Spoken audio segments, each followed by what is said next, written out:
Pinayuhan ni Pangulong Aquino ang mga lokal na opisyal sa mga lugar na kung saan kasalukuyang sinasalanta ng Bagyong Pablo. Ayon kay Deputy Presidential Spokesperson Abigail Valte, dapat ipagbigay alam kaagad sa national level mga kaganapan sa kanilang lugar sa pamamagitan ng radyo at iba pang linya ng komunikasyon. Ayon pa kay Valte, dapat maiulat kaagad kung sakaling may pinsalang naganap upang maibigay ang kinakailangang responde at mga tulong. Kasalukuyang nakantabay ang Pangulo sa mga kaganapan dahil nais nitong makakuha ng direktang impormasyon mula sa mga ahensya ng pamahalaan tulad ng DILG, DOTC, PCG, PNP, AFP at NDRRMC. Samantala, alamin naman natin ngayon ang sitwasyon sa Region 10 kaugnay pa din ng Bagyong Pablo. May-report ang aming kasamang si Maria Jesmer Calvo ng Radyo ng Bayan Misamis Oriental. Jesmer, magandang umaga sa iyo. Magandang umaga. Patuloy ang pagbabantay ng City Disaster Risk Reduction and Management Council dito sa lungsod ng Hingoog, Misamis Oriental. Napagalaman kay Opsan in Charge Vicente Camocamo Jr. na simula kagabi patuloy kanilang pagmomonitor ng rain gauge dahil ito ang posibleng mangyari dito. Sa alas 6 ng umaga kanina na obserbahan na tumaas ang tubig mula sa 25 mm na nasa 30 mm alas 8 kanina at patuloy pa ang pag-ulan. Dagdag ni Camocamo Jr. na kung sakaling tataas pa ang tubig ng 45 mm, saka na ito magbigay ng warning. Sa ngayon, nasa blue alert status pa ang lungsod ng Hingoog.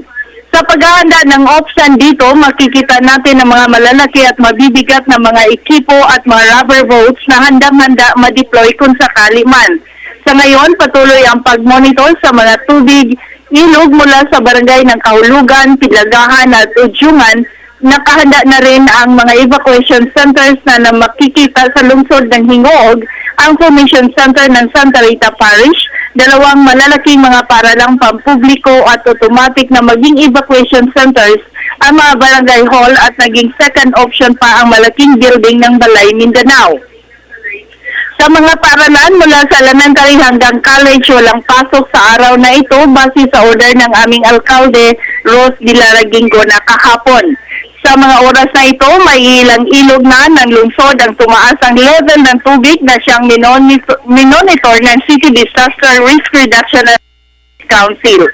Para sa Telebisyon ng Bayan, ito po si Maria Jesmer Villamor Calvo ng TBS-TXRG Radyo ng Bayan Hingoog, Misamis Oriental, nag-uulat. Konektado ka. Maraming salamat Maria Jesmer Calvo ng Radyo ng Bayan Misamis Oriental. Samantala, suspendido na ang maraming klase sa Visayas at Mindanao dahil sa nararanasang hagupit ng Bagyong Pablo. Ayon sa Department of Education, nagsuspindi na ng klase ang mga sumusunod na paaralan. All levels po sa Caraga Region, pati na ang mga government offices maliban sa mga ahensyang tumutugon sa emergency.